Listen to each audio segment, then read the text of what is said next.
গঙ্গারামপুর থেকে মায়ের পারিপার্শ্বিক সর্বাঙ্গীন মঙ্গলময় ইষ্টময় জীবন কামনা করি প্রভুর রাঙারাতুল শ্রীপাদপদ্মে। খুব ভালো থাকবেন মা, সঙ্গে থাকবেন। আগামী দিনে এইভাবে আপনার কীর্তন আমরা শুনবো এই আশা রাখি। এবারে ঠাকুরের অমৃত কথা শোনাবেন আমাদের বিশিষ্ট বক্তা শ্রদ্ধেয় শ্রী শুভদীপ মান্না দাদা, সৎসঙ্গ বিহার, নবদ্বীপ থেকে। জয় গুরু শুভদীপ দাদা। জয় গুরু দাদা, জয় গুরু। জয় গুরু সবাইকে। আজকে তপন যে জায়গা, অর্থাৎ যে সৎসঙ্গ বিহার, এই তপন নামটার সঙ্গে খুব আমার অনেক দিনকার পরিচিতি। যাই হোক, এই তপনেতে আজকে সৎসঙ্গ হচ্ছে, সৎসঙ্গের আয়োজন হচ্ছে এবং সেই সৎসঙ্গীতে আমাকে আলোচনা করার জন্য বলেছেন। আমি চেষ্টা করবো আলোচনা করার মতো। আমি কিন্তু কোনো বিশিষ্ট বক্তা নয়, আমি জাস্ট যেটুকু ঠাকুরকে ধরে অনুভব করেছি সেটুকুই আপনাদের কাছে আমি তুলে ধরার চেষ্টা করবো শুধুমাত্র। আজকে আমি থাকি সৎসঙ্গ বিহার, নবদ্বীপ। আর এখানেতে এক দাদা থাকেন, তার নাম হচ্ছে তপন কুমার সাহা, সহপ্রতিবৃত্তি শ্রী শ্রী ঠাকুরের। তিনি এখন থাকেন তপনেতে, আপনাদের তপন সৎসঙ্গ বিহারেতে। পরম পূজ্যপাদ শ্রী শ্রী আচার্যদেবের আশীর্বাদে সে এখন ওখানে থাকে। সে আমাদের খুব প্রিয় মানুষ। তার কথায় আমি কাল রাত্রে ফোন করেছিলাম তাকে, যে দাদা আমাকে বলতে বলছে, বলবো? সে হ্যাঁ নিশ্চয়ই বলবি। সে সে আমাদের খুব প্রিয় মানুষ, তিনি ওখানে থাকেন। যাই হোক, সেখানে বলার সুযোগ হচ্ছে আমার। অনেকদিন আগে তখন গেছিলাম, কিন্তু ব্রহ্মদা যখন আশীর্বাদ হয় 10,000 করে দীক্ষা দেবার, তখন তপনে আমরা যে দীক্ষা দিয়েছিলাম, ওখান থেকে প্রতিরাম বহু জায়গায় আমরা দীক্ষা দিয়েছি। যাই হোক, তখন যে সৌভাগ্য হয়েছিল তপন মন্দিরে যাওয়ার জন্য। আপনারা মাফ করবেন, আমার গলাটা হয়তো পরিষ্কার হচ্ছে না, কারণ আমার শরীরটা খুব একটা কিছু ভালো নাই। আহ, যেটুকু পারবো আমরা বলবো, হ্যাঁ, কিছু মনে করবেন না। বিষয়টা হচ্ছে যে ঠাকুরের কথা যদি বলতেই যাই, ঠাকুরের কথাতে মেন বিষয় যেটা, সেটা হচ্ছে যে ভালোবাসা, প্রেম। ভালোবাসা এবং প্রেম, এই প্রেম ভক্তি, মানে ভক্তির গাঢ়ত্বই তো প্রেম। প্রেম কখন আসে? যখন ভক্তিটা গাঢ় হয়, তখনই প্রেম আসে। ভক্তি এমন একটা জিনিস যা কিন্তু যেমন তেমন করে আসে না, খুব সহজে আসে না। ভক্তি ভক্তি আসে বিশ্বাস থেকে। আর কি আসে? এই যে অনুরাগ, টান, প্রেম, এইগুলো যদি আমরা বলি অনেক সময়তে, কিন্তু জানি কি কখনো কিভাবে আসে? যেমন ধরুন, আমাদের খাবার খেলে, খাদ্য খেলে শরীর ভালো থাকে, শরীরে শক্তি পায়, এনার্জি পায়। বিষয়টা যেরকম ধরনের, ঠিক তেমনই আমাদের যে মন আছে, আমাদের যে আত্মা আছে, এদেরও তো খাবার লাগে। কখনো কি ভেবেছি যে এদের খাবারটা কি খাবার? ভাবি না কিন্তু। বা এরা কি খাবে, কখনো কিন্তু ভাবিনি। আমরা কি করি, এই যে খাদ্য খেলেই মনে করি যে আমার বোধহয় আহ ঠিক আছে, শরীর ঠিক আছে। অ্যাকচুয়ালি তা নয় কিন্তু। শরীর ঠিক রাখতে গেলে যেমন আমরা খাদ্য খেতে হয়, তেমনি এইদিকে আমাদের আবার মনকে ঠিক রাখতে গেলে, আত্মাকে ঠিক রাখতে গেলেও তাদের একটু খাদ্য দেওয়ার প্রয়োজন আছে। কি খাদ্য? মন যেটা, সেখানে খাবার লাগে, আর আত্মা যেটা, তাকে সেখানে খাবার লাগে। মনকে খাবার দিতে গেলে লাগবে যাজন। কি লাগবে? যাজন। যাজন করতে হবে পরিবেশেতে। আমি যা যজন করে জানলাম, সেটাকে পরিবেশের মধ্যে ছড়াতে লাগবে। আমার অনুভূতি পরিবেশকে বলতে হবে, তবে আমার এই যাজনেতে মানুষ উদ্বুদ্ধ হয়ে ঠাকুরকে ধরবে। এটা হচ্ছে মনের খাদ্য। ভিতরে একটা যে আছে সত্তা বা আত্মা, তার খাদ্য হচ্ছে নাম। এই নাম করলে আমার সত্তা জাগরিত হয়, তখন আমি যাজন করতে পারি। এই জন্য আমার মনে হয় এইগুলোকে সবল করার প্রয়োজন আছে। এই জন্য নাম করতে লাগে। এই নাম আমাদের এমন একটা জিনিস, আমরা ঠাকুর দয়া করে যা দিয়েছেন, যদি উপলব্ধি করে দেখি কখনো, বুঝতে পারবো। নাম এমন একটা বিষয় যে নাম করলে সমস্ত রকম ঘটনার কিন্তু পরিবর্তন ঘটে, সমস্ত রকম ঘটনা। ঘটবেই, একদম শিওর। কেননা আমি দেখেছি, এই ধরুন কয়েকদিন আগে একটা পরিবেশের আমি গেলাম, ওই মানে দীক্ষাপত্রের কাজেতে গেছিলাম। সেখানেতে দেখলাম ওই পরিবেশটার মধ্যে এমন কিছু পরিবেশের মানুষরা উঠে পড়ে লেগেছেন, যে তারা কি করছেন, ওই পরিবেশেতে আমরা যে গেছি, আমাদেরকে হেনস্থা করার জন্য তারা কিন্তু প্ল্যানিং করছে। যে এই সৎসঙ্গের লোকগুলোকে আমাদের কিন্তু বিরক্ত করতে হবে এবং এদেরকে এমনভাবে টর্চার করতে হবে যেন এরা কোনোদিন না আসে। এই কদিন আগে একটা পাড়াতে আমরা গেছিলাম দীক্ষাপত্রের কথা বলতে, মানুষকে ঠাকুরের কথা বলতে। তো সেখানে কি হলো, বলতে চেয়ে দেখলাম যে আমি বললাম যে, "চলো সবাই মিলে নাম করি। ওরা যা করছে করুক, করতে দাও। আমরা নাম করি।" অনেকবার ডিস্টার্ব করেওছে। তো আবার নাম করতে থাকলাম। সবাই মিলে নাম করলাম। নাম করতে, করতে কি হলো, একটা সময় এলো, তখন যাজন করছি আমরা। যাজন করতে, করতে একটা মানুষ দীক্ষার মানে ইষ্টবিধি শুরু করলো আমাদের সামনেই। তাকে ইষ্টবিধি শুরু করালাম। তারা কিন্তু, যে মানুষগুলো আমাদেরকে বিরক্ত করে, তারা কিন্তু পিছু ছাড়ছে না আমাদের। আমাদের পিছনে, পিছনেই আসছে। কিছুদূর যাবার পরেতে একটা জায়গাতে ঘরেতে কোনো একটা সময়তে সন্ধ্যেবেলা প্রার্থনা শুরু হলো। এই প্রার্থনা শুরু হবাতে না, এই যে প্রার্থনা সবাই মিলে যখন একসঙ্গে প্রার্থনা করছে, ওই পুরো পাড়াটা একদম পুরো মুখরিত হয়ে গেছে। আমি বলেছি সবাইকে জোরে, জোরে চিৎকার করে, করে প্রার্থনা করবে। যেন সমস্ত পাড়ার লোকেরা শুনতে পায়। অথচ সুর যেন ভালো থাকে। এরকম করলাম। করার পরেতে কি হলো, সেই জায়গাতে যেয়ে প্রার্থনা যখন আমরা করছি, সেই প্রার্থনা শুনে যে মানুষগুলো আমার বিরোধিতা করতে এসেছিল, তারা এসে বসে পড়লো এই প্রার্থনাতে। আমাদের সঙ্গে যোগ দিল। প্রার্থনা করল। প্রার্থনা করার পরেতে আমি ওই বাড়িতেই ঠাকুরের কথা বলতে শুরু করলাম। তো যাই হোক, অনেকেই ছিলেন। তো আমি বললাম, আরেকজন দাদা বললেন। এরকম বলতে, বলতে, বলতে, বলতে কি হলো, ওই মানুষগুলো কিন্তু বসে শুনছে, উঠতে পারছে না। ওখান থেকে উঠছে না কিছুতে। মোটামুটি কিছুক্ষণ শোনার পরেতে যখন আমরা ওই বাড়ি থেকে উঠলাম, ওই বাড়ির যে দাদা ছিলেন তিনি ইষ্টবিধি শুরু করলেন আমাদের সামনে। ইষ্টবিধি করলেন। করার পরেতে আমরা যখন উঠলাম, এরপর যাবো আরো কতগুলো পাড়াতে। নামগুলো আমরা ঠিক চিনতে পারছিলাম না যে এই লোকটার বাড়ি কোথায়, এই লোকটার বাড়ি। সবাইকে জিজ্ঞাসা করছি।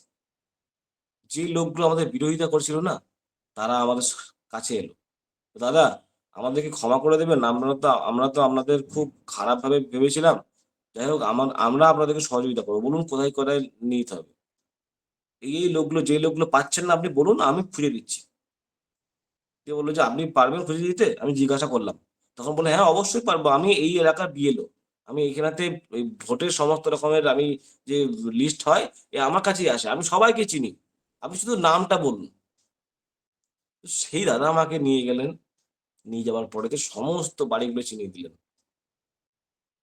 এবং তাকে আমি বললাম, "দাদা, ঠাকুরকে কখনো প্রয়োজন হলে ধরবেন। এই ঠাকুরকে যখন আপনি ধরবেন, ধরলেই দেখবেন আপনার মনের মধ্যে এক আলাদা আনন্দের সৃষ্টি হচ্ছে। যা আমরা প্রত্যেকেই চাই।" এই বলার পরে তিনি বললেন, "ঠিক আছে, আমি মাথায় রাখলাম। আমি সময় মতো আমি গ্রহণ করব ঠাকুর।" যাই হোক, এই যে নাম করেছিলাম একটুখানি, এর ফলেতে কি হলো, ওই মানুষগুলো আমাদের পুরো অনুকূল হয়ে গেল। শুধু এরকম না, বহু ঘটনা আছে, যে ঘটনাগুলোতে নাম করলে মানুষগুলো সম্পূর্ণ অনুকূল হয়ে যায়। আমার পরিবেশটা আমার অনুকূল হয়ে যাবে। সমস্ত পরিবেশ। আমি যাকে যা বলবো, সে তাই শুনবে। শুধু নাম করে একবার দেখতে হবে। এটা করলে ভালো। একদিন রাত্রি ১২টা বাজে বা প্রায় 11:30 বাজে। নামকরণের একটা ঘটনা বলছি। 11:30 বাজে। তখন রাত্রিবেলাতে আমাকে সদ্য ব্রহ্মাদার সঙ্গে আমরা থাকি। তপনদাও আমরা একসঙ্গেই থাকি। তিনি বলছেন রাত্রি 11:30 সময়তে যে, "কালকে সকাল ১০টার মধ্যে আমার ৳১,০০,০০০ লাগবে। দিতে পারবি? ঠাকুরের কাজে লাগবে।" আমি বললাম যে, "কি পাগল হয়েছেন? ৳১,০০,০০০ এত সহজে কি দেওয়া সম্ভব? নাকি এক রাতের মধ্যে কখনো দেওয়া যায়? কি বলেন? আমার কি গাছ আছে নাকি যে নড়াবো আর গাছের থেকে পড়বে পাতার মতো আমি সব কুড়িয়ে নিয়ে আপনাকে দিয়ে দেব? এটা তো ঠিক নয়।" তো বলছে যে, "পারবি কি?" আমি যে, "না, পারব না।" আমি পরিষ্কার বলে দিয়েছি, "না, পারব না।" তখন আমার ঠাকুরের প্রতি এত বিশ্বাস, ভালোবাসা বা নাম করলে কি হয়, এর অনুভূতিগুলো ছিল না। ১ম যখন আমি বাবার সঙ্গে থাকি। তো কিছুদিন যাবার পরেতে মানে এরকম আমার বোধটা আস্তে, আস্তে করে পাকা হয়েছে। কিন্তু তখন ছিল না। তো আমাকে একটা কথা বললেন, আমি সেই বাণী কোনদিন শুনিনি। প্রথম সেদিন শুনছি তার কাছ থেকে। তিনি বললেন, নিষ্ঠা সহ নাম পুরাই মনস্কাম। নিষ্ঠা সহ নাম করলে সমস্ত রকম মনস্কামনা পূর্ণ হয়। তুই কি করতে চাস? এই অর্ঘটাকে যদি দিতে চাস, তাহলে আমার পকেটে যদি থাকতো আমি এখনই আপনাকে দিয়ে দিতাম। বলে, তুই যদি দিতে চাস তাহলে তুই ঠাকুরকে জানা, যিনি সব কিছুর মালিক, যিনি বিশ্ব ব্রহ্মাণ্ডের মালিক, যিনি দেনেওয়ালা, তাকে জানা। দেখ, তিনি তোকে দেবেন, মানুষ দেবেন। ঠিক আছে, তাই হবে। আমি নাম করতে বসলাম। নাম করতে বসে নাম তো আর হয় না, 1,00,000 টাকার ধ্যান হয়, কি করে পাবো? ঠাকুরকে কি জানাবো আমি? ঠাকুরকে জানালাম, ঠাকুর আমি জানি না, আমাকে লোক দাও। শেষে যখন আমি বাধ্য হয়ে, যখন আমি পারছি না, তখন আমি ঠাকুরের কাছে কাঁদলাম, ঠাকুরকে জানালাম, ঠাকুর তুমি তো দয়াময়, তুমি তো সবই পারো করতে। এই অর্ঘটা তোমার কাজেই লাগবে, তোমার কাজেতেই লাগবে। আমি তো আমার জন্য চাইছি না ঠাকুর, তোমার জন্য চাইছি। তোমার কাজ হবে, তোমার মন্দির প্রতিষ্ঠা হবে, সেখানে প্রয়োজনে লাগবে। তাহলে আমি যদি করতে পারি, আমার সৌভাগ্য ঠাকুর। তুমি আমাকে করাও, আমাকে দিয়ে মানুষ দাও।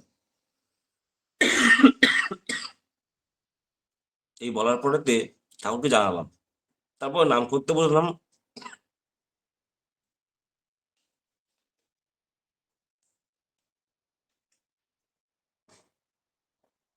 তারপরে নাম করতে বসলাম। নাম হলো। করতে করতে আমার একজনের কথা মনে পড়লো। অনেকদিন আগে সেই লোকের সঙ্গে যোগাযোগ ছিল, কোনো যোগাযোগ নাই, তাকে আমি কোনোদিন সামনাসামনি দেখিনি, তার ফোন নাম্বারটা আমার কাছে ছিল। ফোন করলাম। তখন রাত্রি 11টা, ওই 45-50 এরকম বাজে। আমি বললাম, দাদা, আমার আজকে রাত্রি 12টার মধ্যে 1,00,000 টাকা লাগবে, দিতে পারবে? বললো যে, কেন এত তাড়াতাড়ি কখনো দেওয়া সম্ভব নাকি? আমি বললাম, দিতে হবে, পারবে কিনা বলো, ঠাকুরের কাজে লাগবে। বলেছে, না না, এটা সম্ভব না, পারবো না দিতে। আমি ঠিক আছে, দিয়ে আমি ফোন কেটে দিয়েছি। আমি আর তোকে ফোন করিনি। নেক্সট টাইম আমি আবার ফোন করেছি, তখন বাজে 55। পারবে কিনা বলো, হ্যাঁ কি না, কিছু তো বললে না। তখন বলছি যে, দেখো আমি চেষ্টা করছি, আমি চেষ্টা করছি না, হ্যাঁ অথবা না, হলে 12টার মধ্যেই নেবো। 12টা 1 হয়ে গেলে আর নেবো না। 12টা 1 যদি হয়ে যায়, তুমি যদি টাকা পাঠাও, সে টাকা তোমাকে ফেরত চলে যাবে। নেবো না, ঠাকুরের কাজের টাকা, ওইরকম উচ্ছিষ্ট হবে, নেবো না।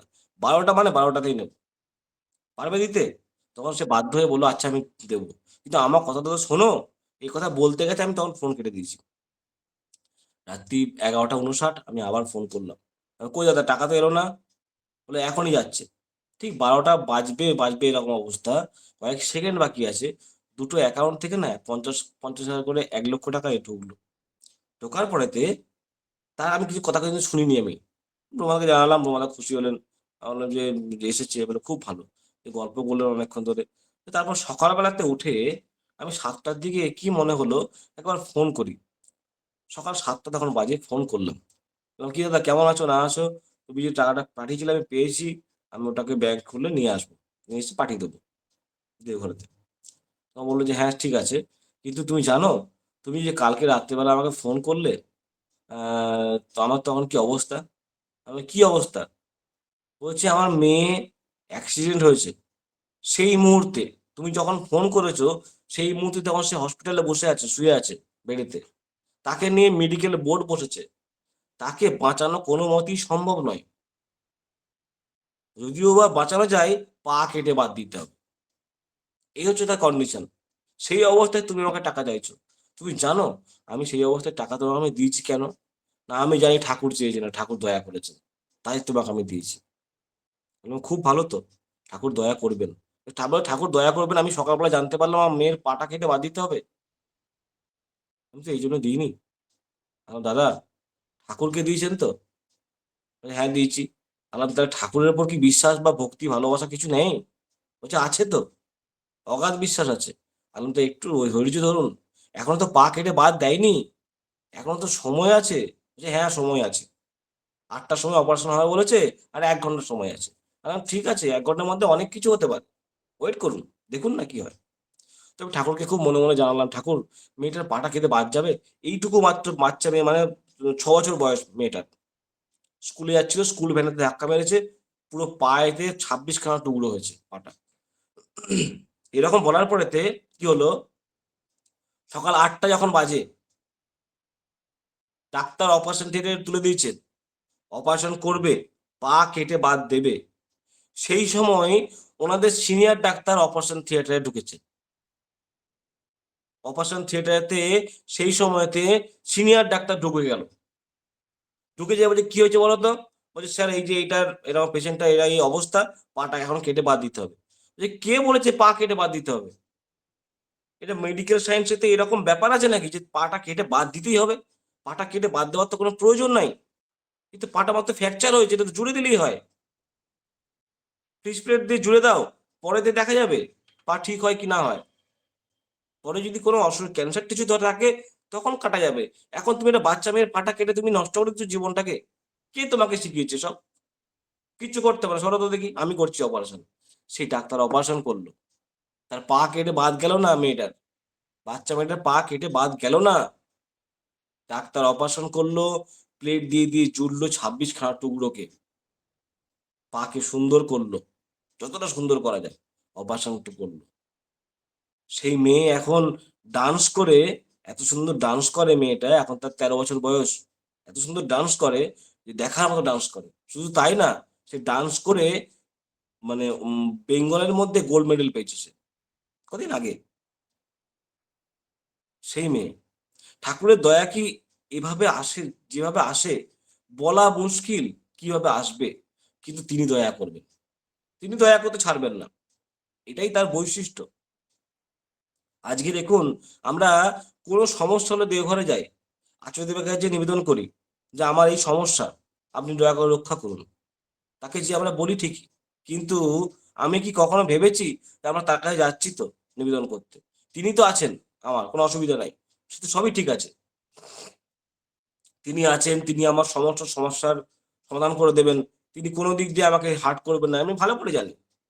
কিন্তু কখনো কি এরকম মনে হয়েছে যে তুমি আমার সমস্ত সমস্যার সমাধান করে দাও, কিন্তু তোমার সমস্যার আমি সমাধান করি না, তুমি যা চাও আমি চাই না? কখনো কি ভেবেছি? বা এমন কি হয়েছে কখনো যে আমি তার শুধুমাত্র সঙ্গ করার জন্য দেওঘরে গেছি, কোনো পারপাস নিয়ে নয়, শুধু তার সঙ্গ করার জন্য, তাকে একটুখানি দেখার জন্য, তাকে একটুখানি শুধু তার কথাগুলো শোনার জন্য, অনুধাবন করার জন্য, কোনো কিছু বলতে নয়। যদি হয়ে থাকে তাহলে খুব ভালো। আর যদি এরকম মনে হয়ে থাকে যে তিনি আমার কাজ আমাকে রক্ষা করছেন, অতএব আমার তাকে রক্ষা করার প্রয়োজন আছে, যদি মনে হয়ে থাকে, তাহলে দীক্ষাপত্রের কাজ করতে হবে চুটিয়ে, ডিপি ওয়ার্কের কাজ করতেই হবে। ডিপি ওয়ার্কের কাজ ছাড়া এই যুগেতে, অন্তত পক্ষে এই যুগেতে, তবে আমরা গত অনেক থেকে আগে পুরোনো দিনে বলতাম যে এই যুগেতে, কলি যুগেতে ঠাকুর অনুকূল চন্দ্র ছাড়া কোনো গতি নাই। অনেক মানুষকে বলা হচ্ছে, অনেক মানুষকে বলা হয়েছে যে এই যুগেতে ঠাকুর অনুকূল চন্দ্র ছাড়া কোনো গতি নাই, আমরা বলেছি এরকম। কিন্তু এখন বলছি, ঠাকুর অনুকূল চন্দ্রের জগতে এসে বলছি, এই যুগেতে ডিপি ওয়ার্কস ছাড়া কোনো গতি নাই। এটা অবিন্দতা কয়েকদিন আগে বলেছেন, মানুষের উদ্ধারের একমাত্র পথ হচ্ছে ডিপি ওয়ার্কস। দীক্ষাপত্রের কাজটা কি জানেন? দীক্ষাপত্রের কাজ মানে আর কিছুই না, দীক্ষাপত্র মানে হচ্ছে, একটা দীক্ষাপত্র মানে একটা মানুষ। ওই একটা মানুষকে আমরা যে খুঁজছি, কেন খুঁজছি? আর দীক্ষাপত্রের কাজ হচ্ছে একদম নিঃস্বার্থ ভাবে ঠাকুরের কাজ করা, যার মধ্যে এতটুকু স্বার্থ নাই। আমার মনে হয় নিঃস্বার্থ কেন না, ওই যে মানুষটাকে আমি ঠাকুরের করে তোলবার জন্য চেষ্টা করছি, ওই মানুষটাকে যে আমি ঠাকুরকে করে তোলার জন্য চেষ্টা করছি, কেন না যেমন করে ঠাকুর আমাকে চালাতে পারেন তেমনি তাকেও যেন চালাতে পারেন। আমি যেমন করে ঠাকুরের দয়া অনুভব করি, আমি যেমন করে ঠাকুরের দয়া অচঞ্চল ভাবে পাই, সেই মানুষটা যেন ঠাকুরের দয়াটা পায়। আর কি, তাকে যেন ঠাকুর চালাতে পারেন, এটা আমি চাই। তাই আমি তাকে দীক্ষাপত্রের কাজে যুক্ত করছি এবং তাকে ইষ্টবিধি শুরু করাচ্ছি, ঠাকুরের সঙ্গে যুক্ত করছি।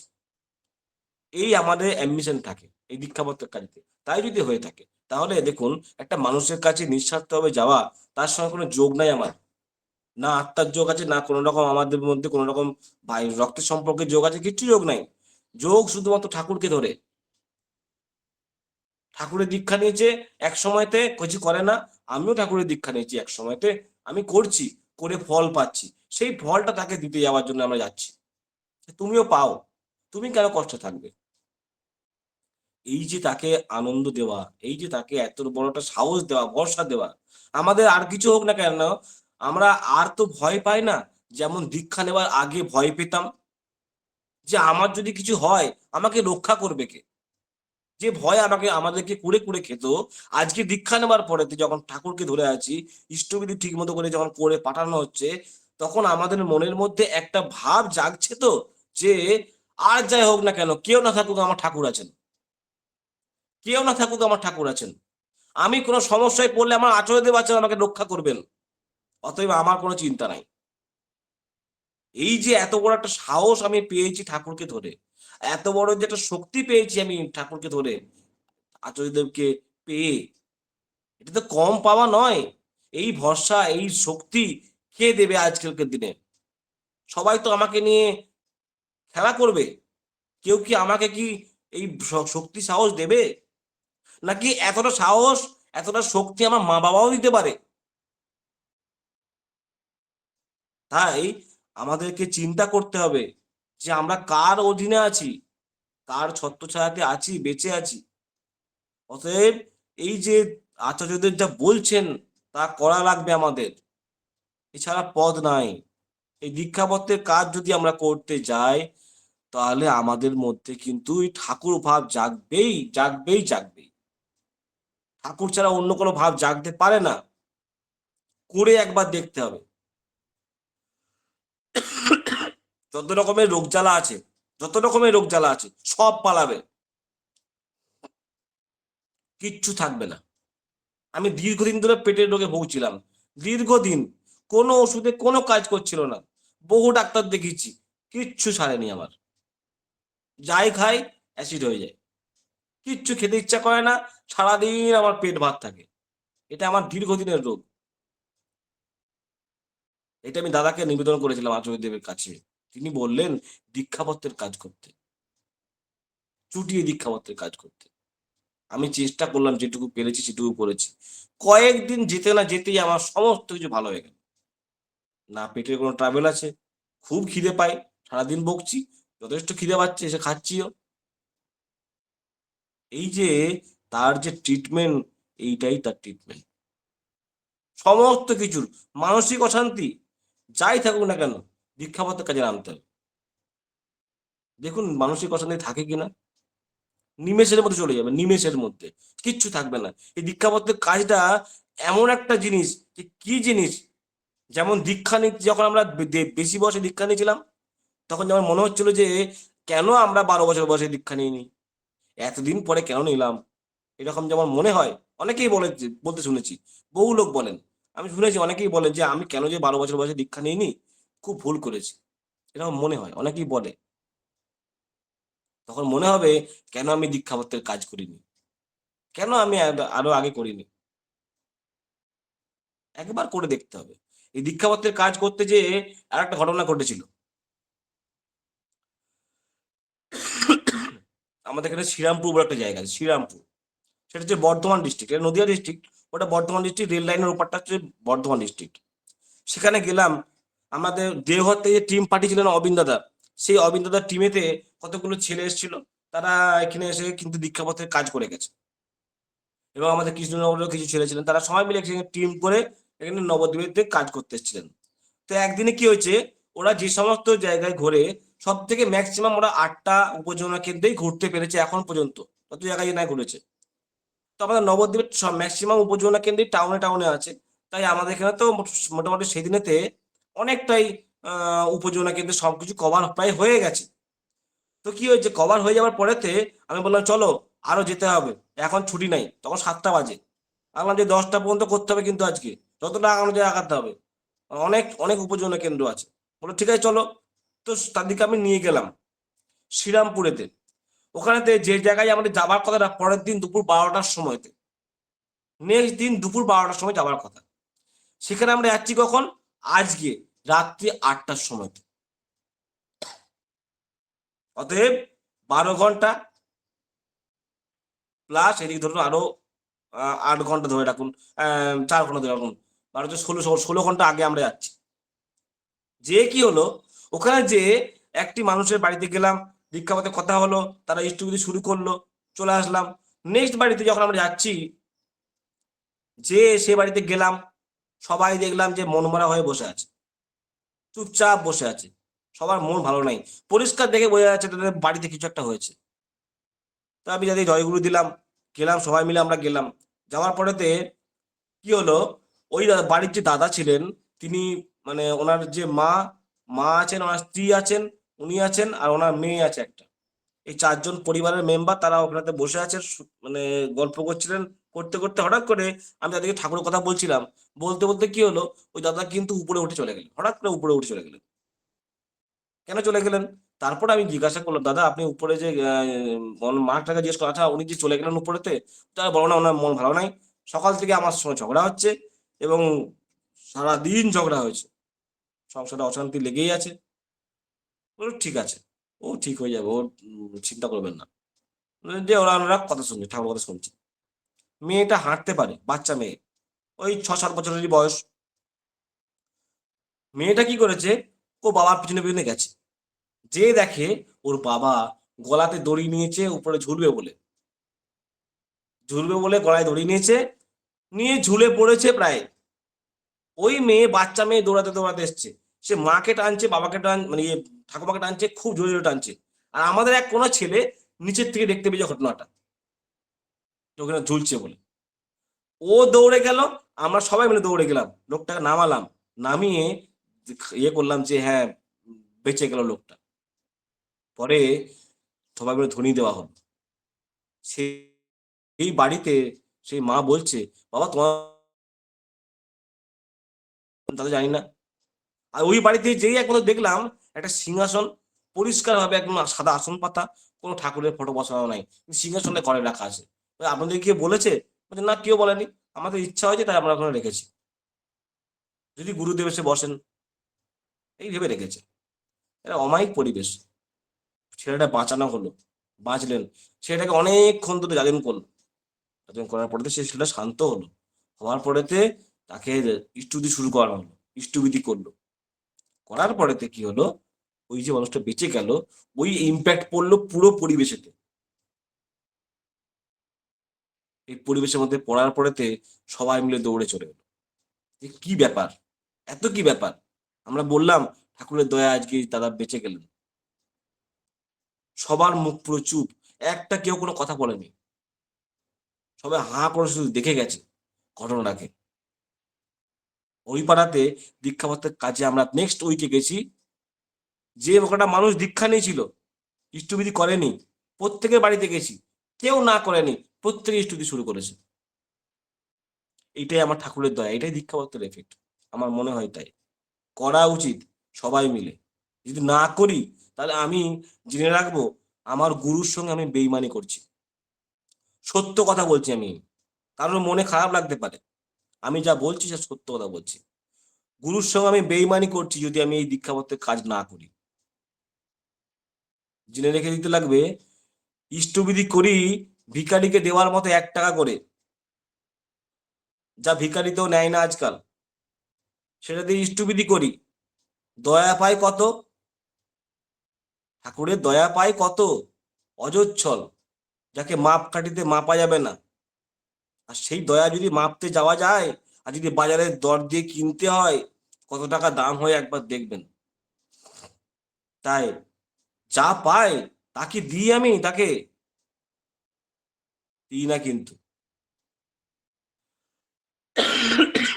তাতে শুধু নিয়েই যাই। তাহলে আমার পরিণতি কি হবে ভেবে দেখেছি কি? তিনি আমাকে এত দয়া করছেন, এতভাবে রক্ষা করছেন, এত সুন্দর জীবন দিয়েছেন, দুবেলা দুমুঠো খেতে দিচ্ছেন, বাঁচিয়ে রেখেছেন, আবার কি চায়? তাই তার জন্য যদি আমরা কিছু না করি, তার যিনি যেগুলো বলছেন তার কাজ যদি আমি কিছু না করে দিই, তার সঙ্গে বেইমানি করা হচ্ছে নাকি? ভাববেন এটা, আমার মনে হয় তো তাই বেইমানি করা হচ্ছে। তার তার কাজ না করা মানে তার সঙ্গে বেইমানি করা, সত্য কথা একদম। কেউ কিছু মনে করুক বা না করুক, আমার যাবে আসবে না, তো আমি এটা মনে করি যে তার সঙ্গে তার কাজ না করা মানে হচ্ছে তার সঙ্গে বেইমানি করা। আর যদি আমি ঈশ্বরের সঙ্গে বেইমানি করি, সারা পৃথিবী আমার সঙ্গে বেইমানি করবে। সারা পৃথিবীর প্রতিটা প্রাণী, প্রতিটা ক্ষণ, প্রতিটা পরিবেশ, প্রতিটা সময় প্রতিটা ক্ষণ আমার সঙ্গে বেইমানি করবে। আমি ঈশ্বর ডেকে পাবো না তখন, ঈশ্বরকে ডাকলেও পাবো না তখন। ঠাকুর বাঁচাও, রক্ষা করো, আসবেন না ঠাকুর, কখনোই আসবেন না। আমি যেমন করে ঠাকুরকে বুড়ো আঙুল দেখাচ্ছি, তিনিও আমাকে বুড়ো আঙুল দেখান। এটাই এটাই বাস্তব সত্য। কিন্তু আপনাদের অনেকের আমার এই কথাগুলো শুনতে খুব খারাপ লাগবে, আমি তার জন্য ক্ষমা প্রার্থী, কিন্তু বাস্তব কিন্তু সত্য এটাই আমি মনে করি। তাই আসুন, আর দেরি না করে আর ভেবে কোনো লাভ নাই। দীক্ষাপত্রের কাজে সবাই মিলে ঝাঁপ দিন, যেটুকু পারবেন। যে সপ্তাহে একদিনও সময় দিতে পারবেন না, এক মুহূর্ত সময় দিতে পারবেন না, তিনি সময় বার করবেন। যেমন করে স্ত্রীর জন্য, যেমন করে ছেলে মেয়ের জন্য, সন্তানের জন্য সময় বার করেন, সেরকম করে ঠাকুরের জন্য সময় বার করবেন। যেমন করে বন্ধুদের সঙ্গে আড্ডা মারতে যাওয়ার জন্য সময় বার করেন, সেরকম করে সময় বার করবেন। এটা বার করতেই হবে, তাছাড়া উপায় নাই। এটাই উপায়, সময় বার করতে হবে ঠাকুরের জন্য। আমার সারা জীবনটা যার দয়াতে বেঁচে আছি, তার জন্য সময় নাই, অথচ আমার জন্য সময় আছে। এটা কেমন ধরনের বেইমানি, তাই না? তাই যার দয়াতে বেঁচে আছি, যার দয়াতে, মনে আছে করোনার সময়তে কত মানুষ পটপট করে মরে গেল, কি না একটুখানি অক্সিজেনের জন্য। একটুখানি অক্সিজেন না পাওয়ার জন্য মানুষগুলো মরে গেল। এই অক্সিজেন তো প্রকৃতিতে ভরে ভরে দিয়েছেন ঠাকুর, কই আমাদের তো কোনো অসুবিধা হচ্ছে না। এত তো ভরে ভরে অক্সিজেন দিয়েছেন, তো অক্সিজেনের জন্য আমাদের এত হাহাকার করতে হলো কেন? ভেবে দেখেছি কখনো? ওই যে প্রকৃতি, যার প্রকৃতিতে ছিল সে পেয়েছে, বেঁচে গেছে। এত তো অপুরন্ত ঠাকুর দিচ্ছেন, প্রকৃতিতে এত অক্সিজেন আছে, হেলায় হারাচ্ছি। ভাবছি ঠাকুর কোনো কিছু দিচ্ছেন না, সব আছে প্রকৃতিতে। ঠাকুরের দয়াটা কতটুকু সেটা বুঝতে পারবেন পরেতে, যখন আমরা এই সিচুয়েশনে পড়বো। এই সিচুয়েশনে আমরা যখন পড়বো তখন বুঝতে পারবো তার দয়াটা কতটা ছিল। তাই চলুন, সবাই মিলে আমরা ঠাকুরের কাজ করি, সবাই মিলে আমরা ঠাকুরকে এমন ভাবে প্রতিষ্ঠা করি। সোশ্যাল মিডিয়াতে অনেক ভাবে ঠাকুরকে বিব্রত করে, অনেক রকম অনেক কিছু লেখে, খারাপ লাগে খুব শুনে। কিন্তু একদিক দিয়ে চিন্তাও করি, ঠাকুরকে আজ যা কোনোভাবে তো তারা মনে তো করছে। এটা ভাবি আমি, তোরা কি করবি রে মনে করে? তোরা কি বা করবি? তোরা ঠাকুরের নিন্দা করে কিছু করতে পারবি? যে যেমন ছিল সে তেমনই থাকবে, তো তাকে কিছুতেই তোলাতে পারবি না। তার বরঞ্চ শক্তি বাড়তেই থাকবে, তার সেনাবাহিনী বাড়তেই থাকবে। সৎসঙ্গ আজকে যে জায়গায় পৌঁছেছে, একটা ধর্মীয় সংস্থান, কোন ধর্মীয় সংস্থান নেই যারা এতটা প্রভাব বিস্তার করতে পারে।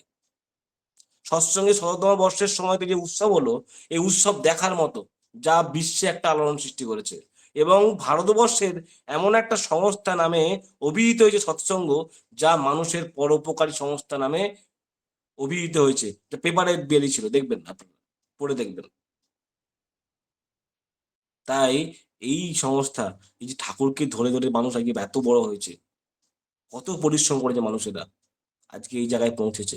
তো সহজে তো নয়, তার প্রতিষ্ঠা আমাকে করতেই হবে।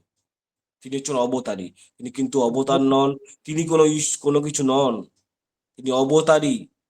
সমস্ত অবতারদের তিনি প্রেরণ করেন, এবারে তিনি নিজে এসছেন। তাকে ধরার সুযোগ পেয়েছি, যদি হাতছাড়া করি তাহলে আমার মানব জন্মটাই বৃথা, আমার মনে হয়। যাই হোক, অনেকক্ষণ বললাম, হয়তো সময় পেরিয়ে গেছে, মাফ করবেন, আমি সময়ের দিকে খেয়াল করতে পারিনি। যা মনে হলো বললাম।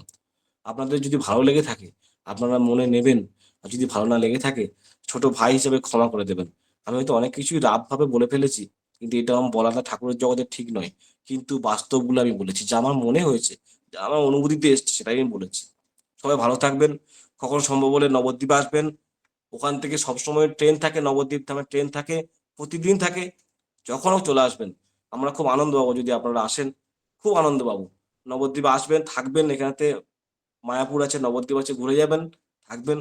সবার কাছে অনুরোধ করছি, আসবেন সবাই। সবাই ভালো থাকবেন, দয়ালের চরণে সকলের মঙ্গল প্রার্থনা করি। জয় গুরু। জয় গুরু দাদা, জয় গুরু।